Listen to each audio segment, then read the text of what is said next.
Magandang umaga po mga kaibigan at welcome pong muli sa aking channel.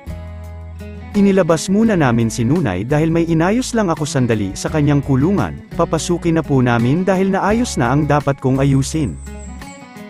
Today's episode ay ang update sa ikatatlong araw mula sa pagbigay ng go na din sa inahin. Sa sinundan na dalawang video ay nag-feature po ako sa pag-inject ng nasabing gamot at nag-update pagkalipas ng 24 at 48 hours. Ang video ngayon ay pagka 72 hours at alamin naman natin kung ano pa ang naging development sa Mama Pig. Sana mapanood ang dalawang sinundan na episodes para masundan din ang topic nating ngayon at makikita at ma-compare ang mga pagbabago sa kanyang katawan. Ngayon ay may discharge na sa kanyang ari. Sa sinundan na video ay napansin namin na may discharge pero tumulo lang sa sahig at ngayon ay nasa puwerta na talaga. Pasensya lang po dahil hindi ko lang ma-focus masyado sa kanyang kabahagi dahil sa may restriction. Isang napakagandang development po ito dahil halos present na ang signs ng paglalandi. May pamumula, enlargement at discharge sa ari. Hintayin na lang ang kanyang pag-standing heat.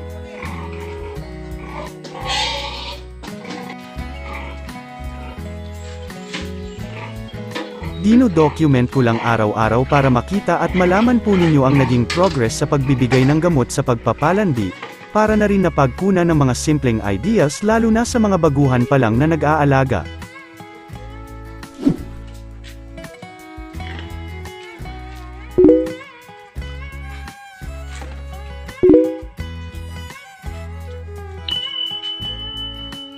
Gawin ko muna ang back pressure test muli pero hindi pa rin siya standing heat. Ginagawa ko ito para may comparison tayo sa susunod na update. Maghintay uli kami bukas o sa susunod na araw kung mag-standing heat siya para mabulugan na.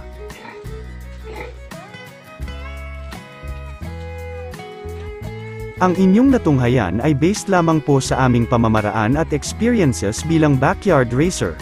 Maaaring hindi angkop ang aming pamamaraan sa ibang mga nag-aalaga. Hanggang dito na lamang po ang aking update at sana ay nagustuhan. Maraming salamat sa oras sa inyong panunood at happy farming po sa ating lahat.